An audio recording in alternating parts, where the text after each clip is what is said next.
super chat. Let's see. With tensions rising, Scott Ritter says the U.S. is backing separationists, separatists to destabilize Iran. Balkanization has failed for years. Will it work now, or is the U.S.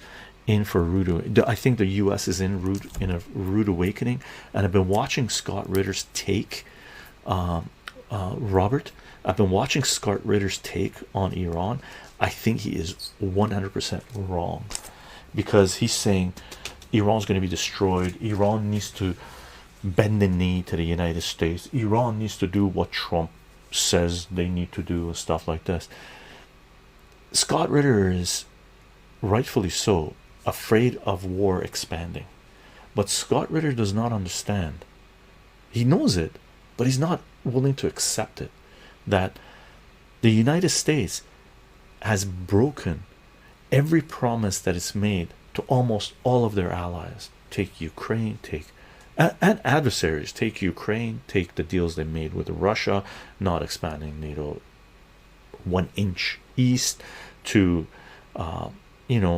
brokering a deal between Russia and Ukraine, to ceasefire in Israel and Gaza, to the Iran nuclear treaty and stuff like this. So United States can't be relied on, and Scott Ritter says this, can't be relied on to abide by their own deals. But and then through the other side of his mouth, he says Iran needs to do what Trump needs to say, is demanding of them to do, which is to disarm, end their nuclear scientific use and nuclear program and stuff like that. They need to do what Trump is demanding of them, which is really what Netanyahu, Zionist Israel, is telling them to do.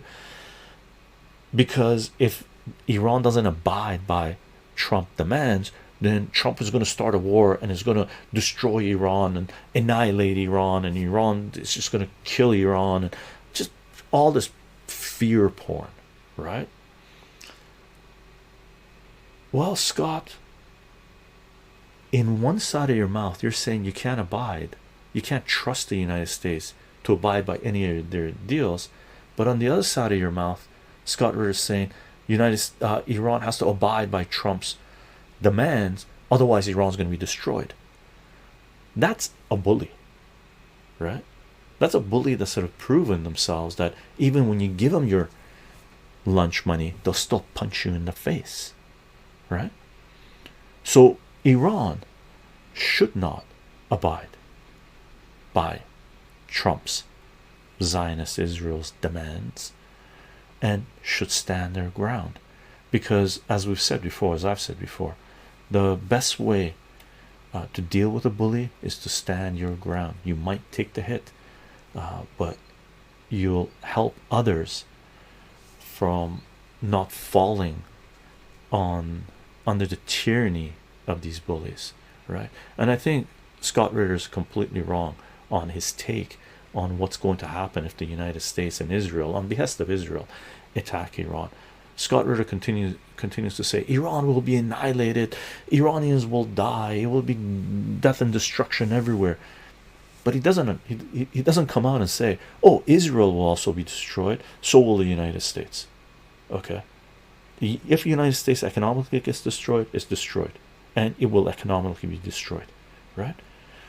Aside from who the hell knows what else will happen. All the military bases, US military bases, will be annihilated. All US puppet regimes in the Middle East will be annihilated. So Scott Ritter is doing a little bit of fear porn. I wonder if his take in this regard has come about. I don't want to say this about Scott Ritter. I got huge respect to Scott Ritter. Come about because he had a visit from the FBI. I don't know, but his take is wrong. Okay, his take is wrong.